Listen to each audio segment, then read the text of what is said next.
السلام علیکم ورحمۃ اللہ وبرکاتہ. بسم اللہ الرحمن الرحیم. الحمد للہ والصلاة والسلام علی رسول اللہ وعلی آلہ واصحابہ اجمعین. محترم سامعین کرام، آپ سن رہے ہیں روح کی غذا کیا ہے، پارٹ نمبر 5.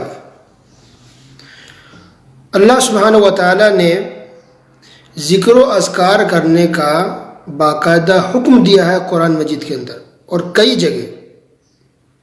مثلا سورہ احزاب آیت نمبر 41-42 کے اندر دیکھیے، اعوذ باللہ من الشیطان الرجیم. یا ایہا الذین آمنوا اذکروا اللہ ذکرا کثیرا وسبحوہ بکرۃ واصیلا. مسلمانوں، اللہ تعالیٰ کا ذکر بہت زیادہ کیا کرو اور صبح و شام اس کی پاکیزگی بیان کرو. تو ذکر و اذکار کی بات چل رہی تھی. کل کے درس میں بھی ذکر و اذکار کے بارے میں بتایا گیا، اور آج کے درس میں یہ جانیں گے کہ کیا انسان کے علاوہ بھی کوئی دوسری مخلوق ہے جو ذکر و اذکار کرتی ہے، اللہ تعالیٰ کے ذکر و اذکار میں مشغول ہوتی ہے؟ جی ہاں، انسان کے علاوہ بھی دوسری مخلوق اللہ تعالیٰ کا ذکر کرتی ہے، اللہ تعالیٰ کو یاد کرتی رہتی ہے. اور صرف دوسری تیسری نہیں بلکہ ساری مخلوق. آپ کو سن کر کے آج کے درس میں حیرانی ہوگی، بہت سی باتیں آئیں گی، لیکن انشاءاللہ کوئی بھی بات بغیر دلیل اور بغیر پروف کے نہیں ہوگی. تو ذکر و اذکار اللہ تعالیٰ کو یاد کرتی ہے ساری مخلوقیں. ساری مخلوق ذکر و اذکار کرتی ہے انسان کے علاوہ، یعنی جانور بھی، چرند پرند بھی، چونٹیاں بھی، پیڑ پہاڑ بھی، پودے بھی، زمین آسمان بھی، سمندر کے اندر مچھلیاں بھی، لکڑیاں بھی، یہ ساری چیزیں اللہ کی تسبیح بیان کرتی ہے. دلیل دیکھیں، سورہ بنی اسرائیل آیت نمبر 44، یعنی 15 پارے کی پہلی صورت ہے سورہ بنی اسرائیل آیت نمبر 44. اعوذ باللہ من الشیطان الرجیم. تسبح له السماوات السبع والارض ومن فیہن وَإِن مِّن شَيْءٍ إِلَّا يُسَبِّحُ بِحَمْدِهِ وَلَكِن لَّا تَفْقَهُونَ تَسْبِيحَهُمْ إِنَّهُ كَانَ حَلِيمًا غَفُورًا. اس کا ترجمہ، ساتوں آسمان اور زمین اور جو بھی ان میں ہے اس کی تسبیح کرتے رہتے ہیں. کس کی؟ یعنی اللہ سبحانہ وتعالیٰ کی. ساتوں آسمان بھی، زمین بھی، اور ان کے اندر یعنی زمین کے اندر، آسمان کے اندر جو بھی ہے، سب کی سب اللہ کی تسبیح بیان کرتے رہتے ہیں. کہ اللہ نے کہا ایسی کوئی چیز نہیں ہے جو اسے پاکیزگی اور تعریف کے ساتھ یاد نہ کرتی ہو. وَإِن مِّن شَيْءٍ إِلَّا يُسَبِّحُ بِحَمْدِهِ. ایسی کوئی بھی چیز نہیں ہے جو اللہ کی پاکی بیان نہ کرتی ہو، اللہ کا ذکر نہ کرتی ہو، اللہ کی حمد و ثنا بیان نہیں کرتی ہو. ایسی دنیا میں کوئی بھی چیز نہیں ہے، نہ زمین کے اوپر نہ نیچے، نہ آسمان کے اندر نہ آسمان کے اوپر نہ آسمان کے نیچے. جتنی بھی چیزیں ہیں، جتنی مخلوق کو آپ گن سکتے ہیں یا نہیں گن سکتے، ساری کی ساری چیزیں، جس کی زبان ہے اور جس کی زبان نہیں ہے، ساری کی ساری چیزیں اللہ کی تسبیح بیان کرتی ہے. اللہ، یہ تو قرآن کی آیت سے ثابت ہے. اس سے بڑی دلیل ہمارے لیے اور کیا ہو سکتی ہے؟ پھر اللہ نے کہا ہاں یہ صحیح ہے کہ تم اس کی تسبیح سمجھ نہیں سکتے ہو. کچھ لوگ کہہ سکتے ہیں کہ ہمیں کیسے پتہ چلے گا زمین اللہ کی تسبیح بیان کر رہی ہے، یہ مٹی اللہ کی تسبیح بیان کر رہی ہے، یہ آسمان اللہ کی تسبیح میں لگا ہوا ہے آسمان، کیسے پتہ چلے گا؟ تو اللہ نے خود جواب دے دیا ہے کہ تم سمجھ نہیں سکتے ہو، تمہیں اس کی بات سمجھ میں یا اس کی زبان، اس کی لینگویج یا ذکر و اذکار کرنے کا طریقہ تمہیں سمجھ میں نہیں آئے گا، لیکن تسبیح میں لگے رہتے ہیں سب کے سب. پھر اللہ نے کہا کہ انہ کان حلیما غفورا، وہ بڑا بردبار اور بخشنے والا ہے. اللہ تعالیٰ کی تسبیح بیان کرنے والوں میں سے پہاڑ کا بھی باقاعدہ اللہ نے ذکر کیا.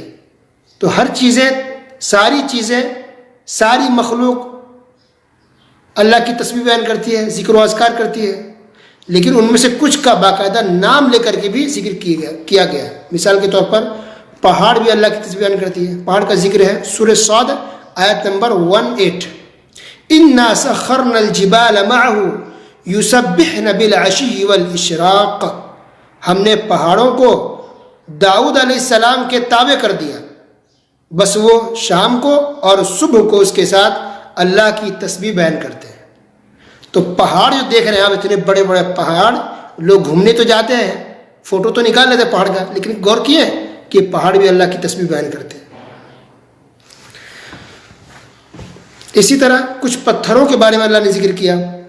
بعض پتھروں کے بارے میں اللہ نے کہا وَإِنَّ مِنْهَا لَمَا يَهْبِطُ مِنْ خَشْيَةِ اللَّهِ، اور بعض اللہ تعالیٰ کے ڈر سے گر پڑتے ہیں، بعض یعنی بعض پتھر اللہ تعالیٰ کے خوف سے گر جاتے ہیں۔ سورہ بقرہ آیت نمبر 7:4۔ اسی طرح بعض صحابہ کرام بیان کرتے ہیں کہ وہ رسول اللہ صلی اللہ علیہ وسلم کے ساتھ کھانا کھا رہے تھے تو کھانے میں سے اللہ کی تسبیح بیان کرنے کی آواز آئی۔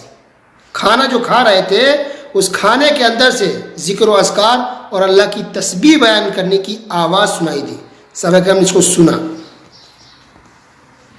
دلیل صحیح بخاری کتاب المناقب حدیث نمبر 3579۔ وہ یہ کوئی جھوٹی بات بھی نہیں ہے، صحیح بخاری کی حدیث ہے، حدیث صحیح ہے، حدیث نمبر ہے 3579۔ اسی طرح چوٹیاں بھی اللہ کی تسبیح بیان کرتی ہیں، یہ بات بھی حدیث سے ثابت ہے، چوٹیاں بھی۔ اس کا ایک واقعہ بھی ہے، صحیح بخاری حدیث نمبر 3019۔ ابو ہریرہ رضی اللہ تعالیٰ عنہ بیان کرتے ہیں کہ نبی کریم صلی اللہ علیہ وسلم نے ارشاد فرمایا کہ ایک مرتبہ ایک چوٹی نے کسی نبی کو کاٹ لی تھی۔ قرصت نملۃ نبیا من الانبیاء، ایک چوٹی نے کسی ایک نبی کو کاٹ لیا۔ فامر بقریۃ النمل،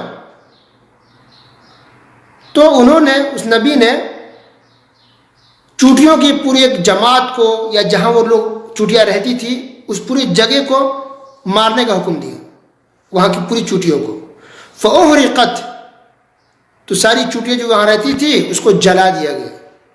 فاوحى اللہ الیہ، تو اللہ تعالیٰ وحی کر کے بتایا، ان قرصتک نملۃ احرقت امۃ من الامم تسبح، کہ اے نبی اگر کسی چوٹی نے اگر آپ کو کاٹ لیا ہے، کسی ایک چوٹی نے اگر آپ کو کاٹ لیا ہے، تو کیا اس کو سے آپ پوری چوٹی کو، چوٹیوں کی پوری فوج کو، پورے گروپ کو جلا دیں گے جو اللہ کی تسبیح بیان کرتی رہتی ہے؟ تسبح امۃ من الامم تسبح، کیا پوری فوج، پوری جماعت، چوٹیوں کی پوری جماعت کو جلا دیں گے جو اللہ کی تسبیح بیان کرتی رہتی ہے؟ اللہ اکبر۔ تو اس سے پتہ چلا کہ چوٹیاں بھی ایک معمولی ہے جو ہمارے کبھی پیر کے نیچے آتی ہیں یا ہم ایک دم حقیر سمجھتے رہتے ہیں، وہ حقیر نہیں ہے، وہ اللہ کی تسبیح بیان کرتی رہتی ہے۔ چوٹیاں، ساری چوٹیاں، چاہے آپ کے گھر میں ہو، آپ کے کھانے میں ہو، آپ کے مٹھائی میں کے ڈبے میں آ جائے، بستر پہ آ جائے، راستے سڑکوں کہیں بھی چوٹیاں ہیں، وہ سب کی سب اللہ کی تسبیح بیان کرتی رہتی ہیں۔ اسی طرح جس تنے کے ساتھ، اب لکڑی کا ذکر آ رہا ہے کہ لکڑی کیسے بیان کرتی ہے، جس تنے کے ساتھ، تنا یعنی لکڑی، ایک لکڑی تھی جس کو پکڑ کے رسول اللہ علیہ وسلم خطبہ دیتے تھے، بیان کرتے تھے مسجد نبوی میں، لیکن جب ممبر بنا دیا گیا تو رسول اللہ علیہ وسلم اس لکڑی کو چھوڑ کر کے ممبر پر کھڑے ہو کر کے بیان کرنے لگ گئے۔ تو اس کو صحابہ کرام کہتے ہیں کہ وہ لکڑی جس کو رسول اللہ پکڑ کے خطبہ دیتے تھے اور ممبر بننے کو اس لکڑی کو چھوڑ کے اب ممبر پر آ گئے تو وہ لکڑی پھوٹ پھوٹ کر کے روتی تھی، وہ لکڑی روتی تھی بلک بلک کے بچے کی طرح کہ نبی نے مجھے چھوڑ دیا، اب ہمارے پکڑ کے بیان نہیں کرتے، لکڑی روئی۔ اس کا بیان کہاں پر ہے؟ صحیح بخاری حدیث نمبر 3583، صحیح بخاری حدیث نمبر 3583 کہ لکڑی بھی روئی۔ اللہ اکبر۔ اسی طرح ایک پتھر تھا مکے کے اندر جو رسول اللہ صلی اللہ علیہ وسلم کو سلام کرتا تھا، اس کا حوالہ کیا ریفرنس؟ صحیح مسلم حدیث نمبر 1782۔ تو پتھر رسول اللہ علیہ وسلم کو سلام کرتا تھا۔ تو یہ تو ہے کچھ نمونے یا کچھ مثال، اگزامپل ہے بس، ورنہ قرآن کی آیت سے اللہ نے صاف کر دیا کہ جتنی بھی چیزیں ہیں، ہر چیز، ہر مخلوق، ہر شے جس کو آپ دیکھ سکتے ہیں یا جس کو نہیں دیکھ سکتے، ساری مخلوق، ساری چیزیں اللہ کی تسبیح بیان کرتی ہے، ذکر و اذکار میں لگی رہتی ہے، مشغول رہتی ہے۔ تو اب ہم دیکھیں کہ ہم انسان جس کو اللہ نے اتنی ساری نعمت دی، اتنی اچھی مخلوق بنایا، عقل دیا، دماغ دیا، دل دیا، سب کچھ سمجھ ہے، تو اب ہم انسان اللہ تعالیٰ کا کتنا ذکر کرتے ہیں، اللہ سبحانہ وتعالیٰ کو کتنا ہم یاد کرتے ہیں، اللہ کی کتنی تسبیح بیان کرتے ہیں۔ بیٹھ کر تو خاندان کی تو تعریف کر لیتے ہیں ہم، ہمارے خاندان، ان کا خاندان اونچا، اس کا نیچا، اس کا ایسا، باپ دادا کی تعریف میں تو لگے رہتے ہیں، اپنی تعریف میں ہم لگے رہتے ہیں، تو ہم رب کی کتنی تعریف کرتے ہیں، اللہ سبحانہ وتعالیٰ کی کتنی تعریف میں لگے رہتے ہیں، کتنے ذکر و اذکار کرتے ہیں۔ ہم میں سے ہر انسان اپنے دامن میں جھانک کر کے دیکھ لیں۔ آج کے لیے بس اتنا ہی، وصلی اللہ علی نبینا محمد وعلی آلہ وصحبہ اجمعین، والسلام علیکم ورحمۃ اللہ وبرکاتہ۔